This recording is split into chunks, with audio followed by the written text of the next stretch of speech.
Hello, Jan. Hi, hello po. Nabuhay. Can you walk through us with this new song and then paano mo conceptualize yung music video? Sure.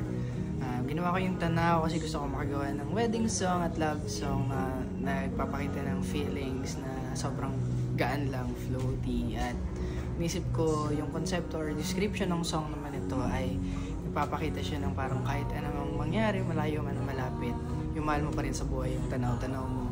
At the end of the day, hanggang dulo kayo pa rin yung magkasama. Basically, yun yung kwento ng Tanaw. Kaya naisulat. Paano siya nag-originate? Paano... tama ba ikaw yung nag-compose? Oo, ako po yung nag-compose. Paano siya nag-come about na ito ang kailangan kong gawin? Kasi usually po yung mga songs ko, lahat talaga halo. Lahat naman siya love songs, pero mas lamang ngayon yung mga malungkot na songs. So, inisip ko, naghahanap din yung mga tao ng in love naman na face. So, sige, I can try, I can do that. Tapos, ayan. Then nag-result yung Tanaw. Sabi ko, sige, sulat ako ng love song. And then, waltz yung ginamit ko para mas contemporary, mas folky siya, mas one with nature. Kaya nabuo ko yung konsepto na yun at sabi ko, uy, maganda to, ganito. Gawin natin siyang classic song na parang pwedeng tumatak sa tao at madali siyang kantahin. And ano naman, yung sa music video, paano naman, bakit yun yung gusto mong interpretation on your song? Yeah, so ito, yung konsepto naman ng music video, ideya siya ng director na kaibigan ko, Dagli Films, at ginawa namin siya na parang as is lang siya kung paano mo nakikita sa present at future yung kasama mo, mahal mo sa buhay. Kung paano ba yung paggalaw, paano ba yung pagtanaw sa kanya, ganito. Pinakita namin dito kung ano ba yung dapat ma-feel ng tao kapag tanaw mo yung mahal mo sa buhay. Kung dapat bang masaya ka dito, kinikilig ka. Ay, pero wait, tama ba ako like parang ikakasal yung girl tapos ikaw nakatanaw ka lang? Ganun ba yun? Hindi po siya. Or... ano po siya, parang bale, pinili din kasi namin yung whites para mag-add din siya. Tapos, ano lang siya, wholesome moments na magkasama kayong dalawa, having fun together. Tapos, binabalikan ng girl yung mga dating love letters. Tapos, may ano din po na magkasama sila sa, nagsasayaw sila ng waltz. How do you feel na currently yung music scene natin is halos ganun na rin, parang bumabalik yung pagiging romantic ng mga singers? And is it parang an effort ba also from your end to hop on that trend? Or ito talaga yung music na gusto mong gawin? Basically, una po yung feelings naman na bumabalik tayo sa mga classic love songs. Gusto natin yun dahil sobrang laki na ng evolution ng songs. Pero for me kasi parang before tayo napunta sa evolution songs, ito rin yung mga naunang songs. Well, hindi naman po siya nakakalimutan or what, pero mas masaya na mas nag-uusbong pa rin siya na songs. And then sa pangalawa naman, ito talaga yung pinaka-pathway na gusto kong kanta. Dahil hindi naman siya hop on trend or what. Siguro dahil dito ko rin mas nailalabas yung expression ko, the way kung paano ko magsulat ng songs, at mas bagay yung timbre ng boses ko sa ganitong genre. Kaya yun po yung napili.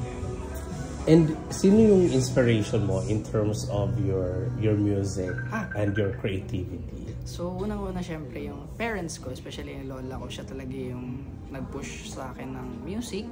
And the inspiration naman sa mga local scene naman. So, the usual na pinapakinggan ng mga tito at tita classics na Ebe Dancel, Johnny Danao, at yung iba pa, Gary Granada, yung mga ganong song. So, parang inisip ko makagawa sa panahon ko ngayon kasi iba po yung taon nila sa taon ko. Yun po yung parang...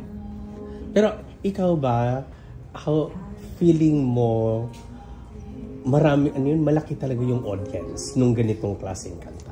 Sa akin po, hindi ko siya iniisip na ganun. Kasi nung una, ginagawa ko lang siya for me, yung mga songs for me, hanggang sa dumating din sa point na nagustuhan ng tao. Parang kusa din nilang nagustuhan yung song na ito. Tapos parang after that, in every releases ng song ko, gumagana siya. Parang after ko siya gawin sa sarili ko, once na ilabas na siya, para na siya sa tao or para na siya sa masa. Kung ano yung opinion nila. So technically, when you compose a song, what's on your mind? Is it yung for you to be able to express or for you para magustuhan or maging marketable yung kanta? Sa akin ano naman siya. Sarili ko siyang ginagawa, pero kung paano ko siya gawin ay iniisip ko kung ano yung normal na nararamdaman ng mga tao generally. hindi lang siya personal experience, meron din siyang metaphors, meron din siyang gawa-gawa lang. Pero, nangyayari siya sa lahat ng ordinaryong tao pagdating sa pagmamahal. Okay.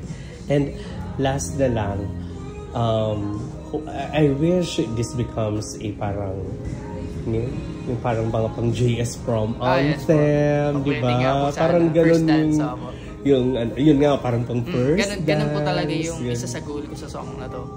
Na magamit siya sa wedding song, ganito ganyan, sa JS prom or what. Na, as long as parang dancing with your partner, ganun yung gusto kong marating ng song. And sorry, sino kasama sa music video? Yung kasama kong girl is Muse na kinuha namin siya. She is from the girl group Kaya. Yun, siya yung leader, siya si Kaya Angela. And, sorry, ito last na. Kasi currently, napansin ko yung maraming music videos na lumalabas is featuring yung mga PBB partners, di ba? Parang, and even yung mga old songs, parang nire-revive nila, and then nilalagay nila. Ikaw ba, is it something na you wish you will come up soon? And kung meron man, may naisip ka na, feeling mo bagay? Meron. Sumasagi na siya sa isip ko, pero hindi pa siya parang, wala pang specific na tao for it. Parang kung artista ba, or ganyan ba, legend artist ba. So far naman, kung bakit din kinuha namin yung Muse ng Kaya. Kasi siya yung nakikita namin fit para sa music na to. And also, nakikinig din kasi ako ng craft nila. So, okay. Please invite everyone to support your single and their music video. Hi, hello, Jen Roberts here. I'm inviting you to listen to my songs. It's available on Spotify, Apple Music, YouTube Music, or kung saan mga kayo nakikinig. At sana mag-enjoy kayo. Yan lang. At mahalin ang isa't isa. Thank you. Thank you. Thank you po.